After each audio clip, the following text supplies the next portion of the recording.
Halo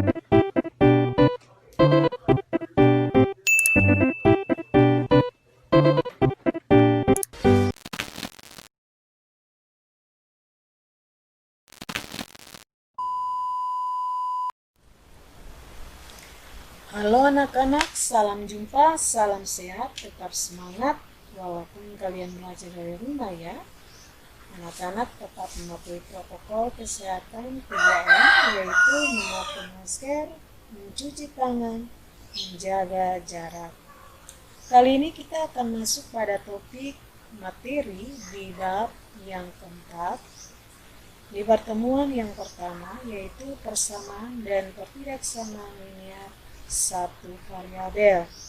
Ibu berharap sekali untuk pertemuan pertama ini, di topik ini anak-anak sudah harus paham materi-materi sebelumnya ya. Oke, baik. Mengawali video pembelajaran kita hari ini, marilah kita berdoa menurut agama dan kepercayaan kita masing-masing. Berdoa mulai.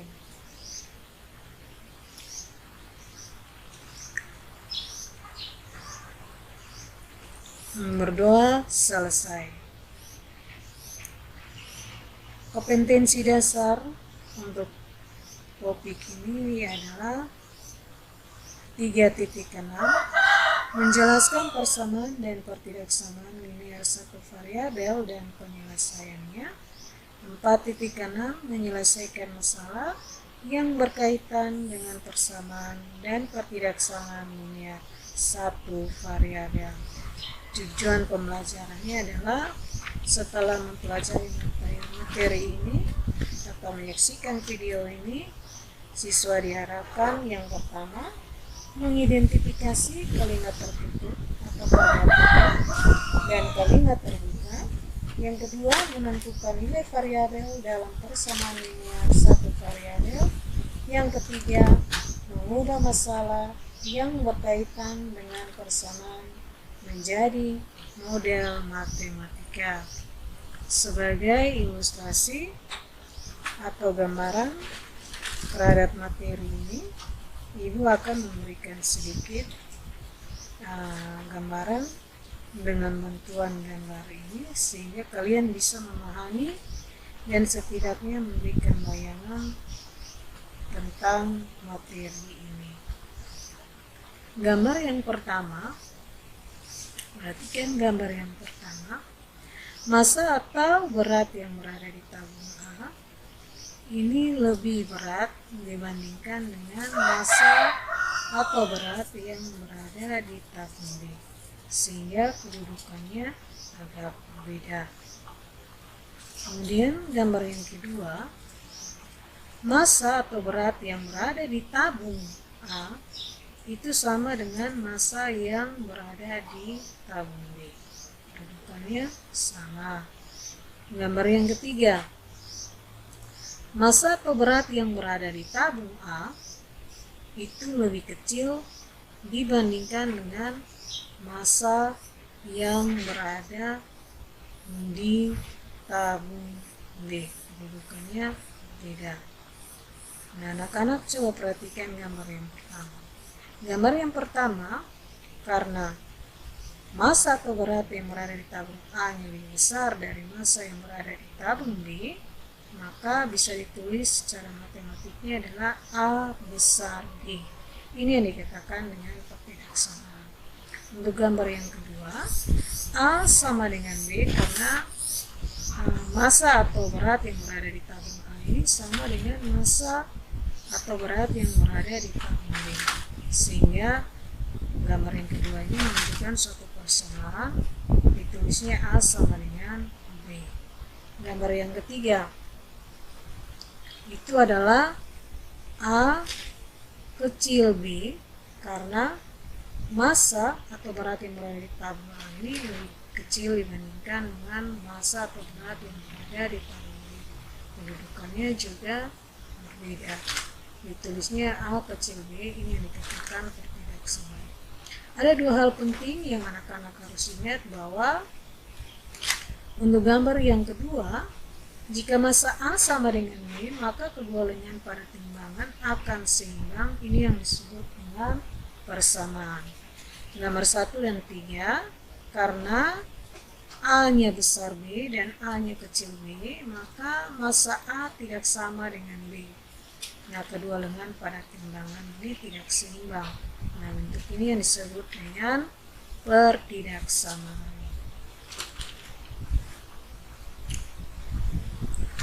Kegunaan persamaan dan pertidaksamaan di bidang sains, teknologi, engineering, dan matematika. Di bidang sains, misalnya di pembuatan obat. Nah, pembuatan obat ini selalu dilengkapi dengan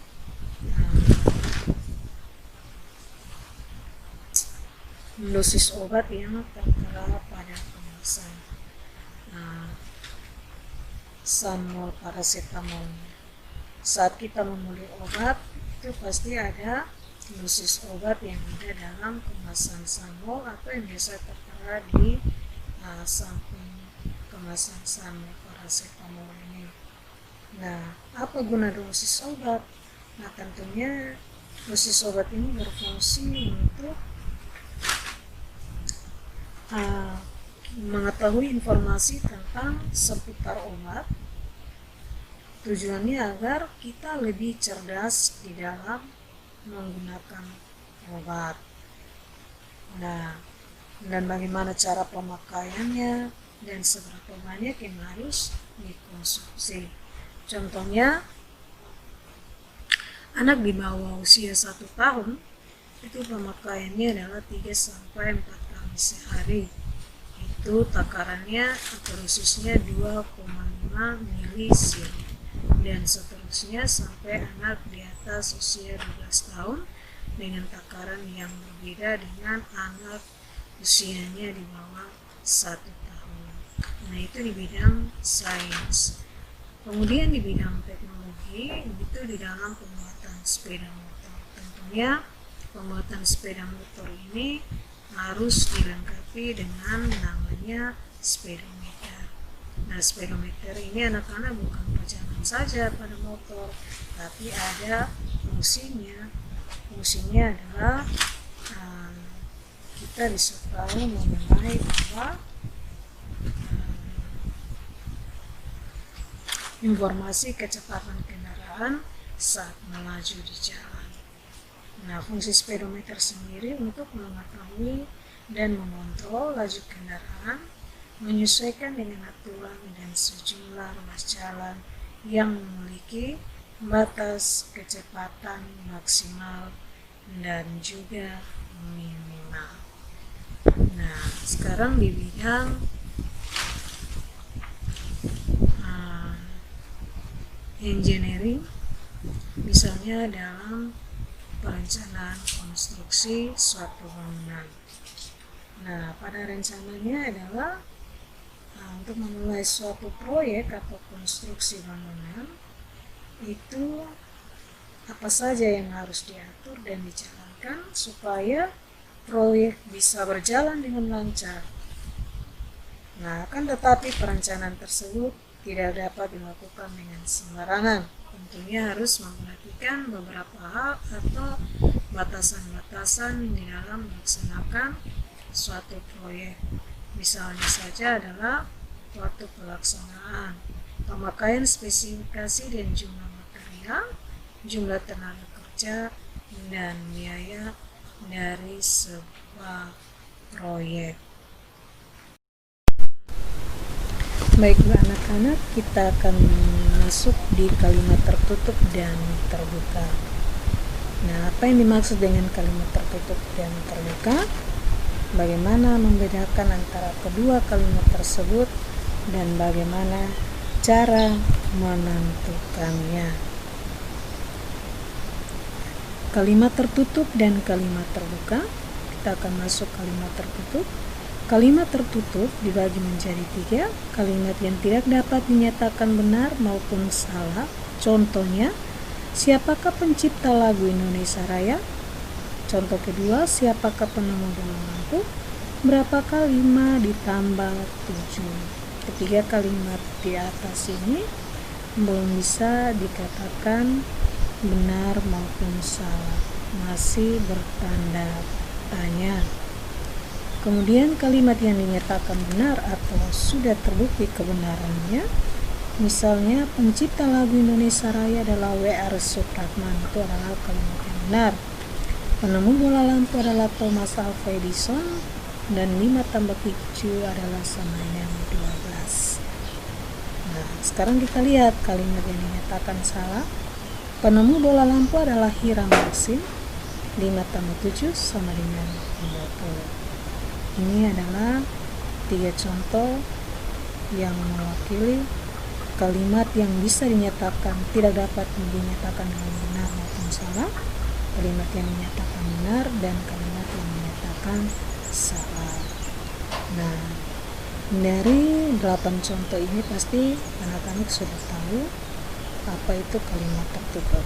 Kalimat tertutup sendiri itu pengertiannya adalah kalimat yang dapat dinyatakan nilai kebenarannya bernilai benar atau salah dan tidak keduanya. Jadi tadi 8 contoh sudah ada mana yang bernilai benar, mana yang bernilai salah, dan tidak keduanya.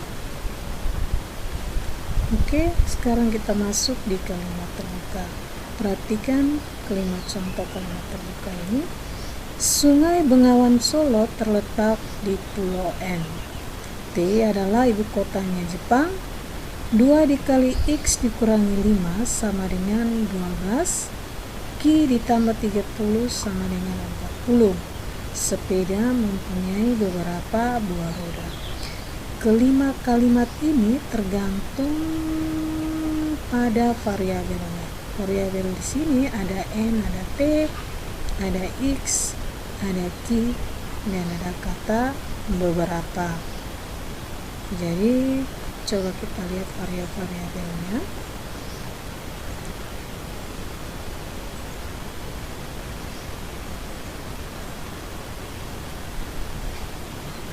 Nah, jadi kalimat di samping itu adalah kalimat-kalimat yang tidak dapat dinyatakan benar atau salah, sebab ada unsur N, T, X, Q, dan kata beberapa yang belum diketahui nilainya. Nah, 2 contoh lagi akan mewakili supaya kita tahu apa itu kalimat terbuka. Sungai Bengawan Solo terletak di Pulau N. N ini sebagai variabel. Kita lihat kalimat ini akan menjadi bernilai benar jika N itu diganti dengan Pulau Jawa. Nah, kalau kita ganti N itu dengan Pulau Jawa, maka Sungai Bengawan Solo terletak di Pulau Jawa. Itu benar sekali. Kemudian kalau N itu diganti dengan Pulau Sumatera, maka kalimat ini akan bernilai salah. Jadi ingat, kalimat terbuka itu tergantung pada variabelnya. N itu disebut dengan variabel. Kemudian contoh kedua lagi untuk kita paham dengan jelas apa itu kalimat terbuka. 2 dikali X dikurangi 7 sama dengan 5. Kalimat ini akan bernilai benar jika X itu diganti dengan 6, sebab 2 dikali 6 12 dikurangi 7 sama dengan 5, maka kalimat matematikanya bernilai benar. Kemudian kalau X itu diganti dengan 10, maka kalimat terbukanya menjadi kalimat yang salah, dan X juga masih sama, X ini adalah variabel. Nah, anak-anak, kalau begitu dari beberapa contoh yang sudah Ibu tayangkan tadi, apa yang dimaksud dengan kalimat terbuka? Kalimat terbuka itu adalah kalimat yang memuat variabel sehingga belum diketahui nilai kebenarannya benar atau salah. Kemudian variabel itu sendiri adalah lambang atau simbol yang dapat diganti oleh bilangan-bilangan yang ditentukan. Jadi Ibu ingatkan sekali lagi bahwa Kalimat terbuka itu ketika bernilai benar dan salah itu tergantung dari variabel yang kita tentukan.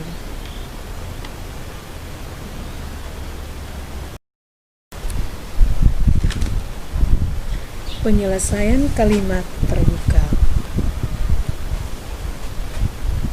Pengganti variabel atau pengubah sehingga kalimat terbuka menjadi kalimat benar disebut penyelesaian. Nah, himpunan semua penyelesaian kalimat terbuka itu disebut dengan himpunan penyelesaian. Contohnya, coba perhatikan. X ditambah 6 sama dengan 25. Pengganti X yang benar adalah 19, karena 19 ditambah 6 adalah 25. Nah, persamaan X tambah 6 sama dengan 25 akan menjadi kalimat yang benar. Jadi, penyelesaiannya adalah X sama dengan 19. Contoh berikut. Tentukan himpunan penyelesaian kalimat terbuka. 2 dikali P sama dengan 3, dengan P yang anggota bilangan bulat. Anggota bilangan bulat itu adalah bilangan bulat itu terdiri dari bilangan bulat negatif, bilangan bulat positif, dan nol sebagai bilangan netral. Nah, anak-anak, coba kita gantikan ya. Kita ambil contoh bilangan negatif itu adalah bilangan bulat negatifnya kita ambil min 1, maka setelah diganti 2 dikali min 1 sama dengan 3, dia berpindah salah. P sama dengan 0, 3 diganti bukannya sama dengan 3, seharusnya dia harus 0, itu bernilai salah. P sama dengan 1, 2 kali 1 sama dengan 3, bernilai salah juga.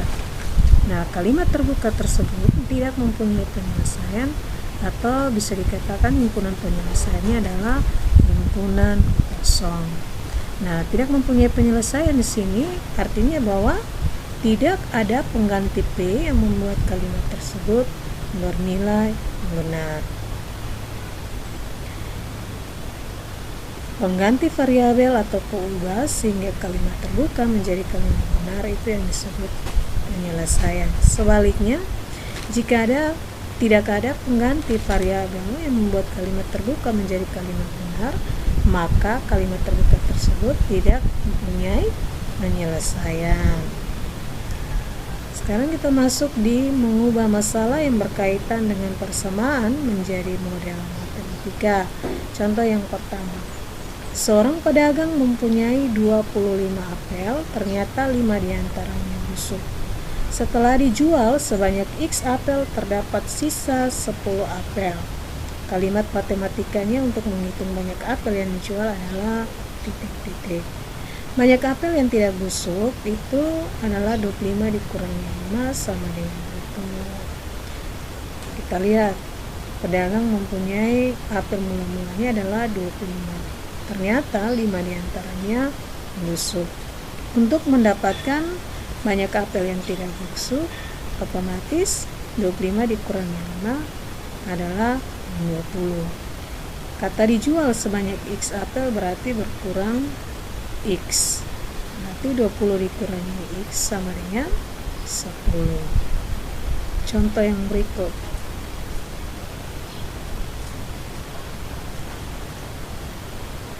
Kelereng Doni 2 kali lebih banyak daripada kelereng Kino.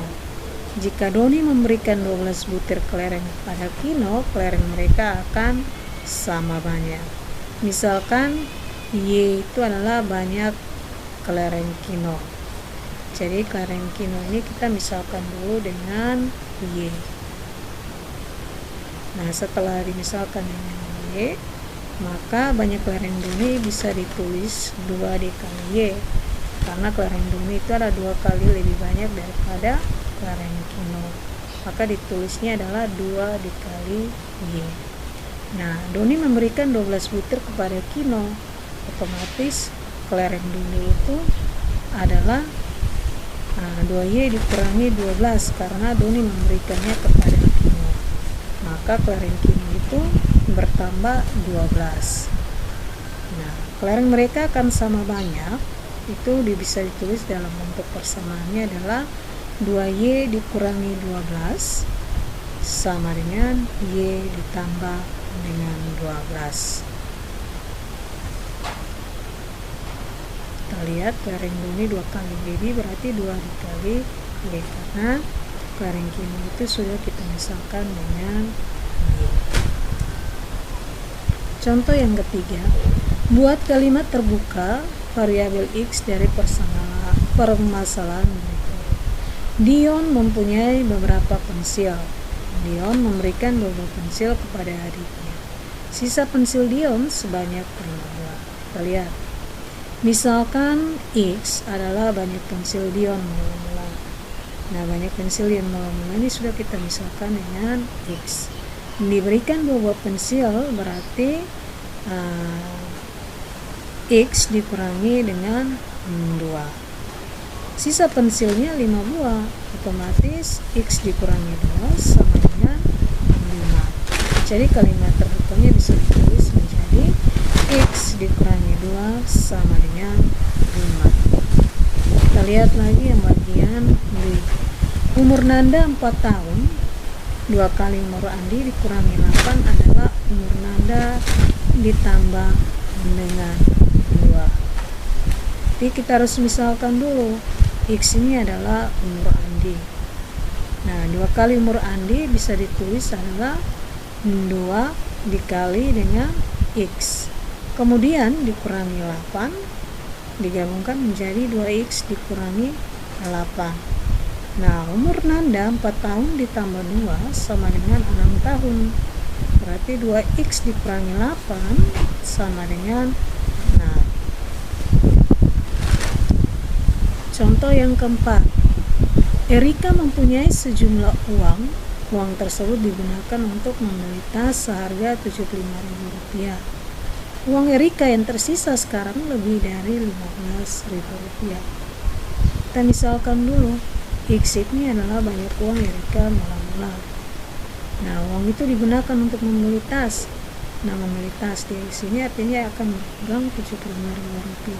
Sedangkan X ini adalah banyak uang Erika mula-mula. Jadi model matematikanya bisa ditulis X dikurangi 75.000. Nah, sisa uang Erika lebih dari 15.000. Yang tadinya banyak uang Erika mula-mula digunakan untuk membeli tas. X kurang 75.000 lebih dari 15.000 rupiah. Nah, sekarang tugas ada 3 soal di sini. Ibu berharap sekali anak-anak ini bisa mengerjakannya dengan baik, dikumpulkan saat 1 minggu menjelang PAS. Nah, tugas-tugas yang sudah diberikan harap dikerjakan dengan rapi. Jangan lupa ditulis tanggal dan materinya apa. Sampai di sini dulu video pembelajaran kita. Sampai jumpa di video pembelajaran berikutnya. Terima kasih.